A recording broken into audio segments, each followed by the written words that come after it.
ప్రవీణ్ పగడాల గారు 24 సంవత్సరాల నుంచి మీకు తెలుసు కాబట్టి ఎప్పుడైనా మద్యం షాప్లోకి వెళ్ళడం కానీ తాగడం కానీ మీరు చూసారా?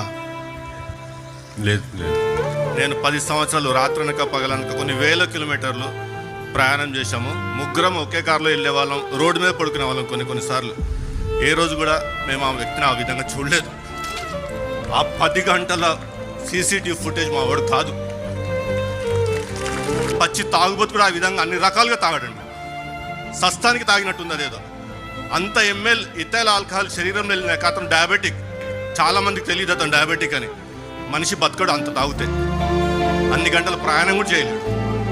నేను ఎక్కడ దెబ్బతినంటే బెనరంతో అన్న మావాడికి వచ్చిన బాధ ఏంటన్నా, రోడ్డు మీద కూర్చున్నాడు, ఆ విధంగా కూర్చున్నాడు, మావాడైనా కనుక్కో అన్నాను అడిగాను. విజయవాడలో ఫుటేజ్ అది నాకు ఎట్లా అంటే కుళ్ళ పొడుస్తుంది. ఇట్లా కూర్చొని ఏదో కోల్పోయినట్టు కృంగిపోయిన వ్యక్తిని ఇంతవరకు చూడలేదు. చూడండి.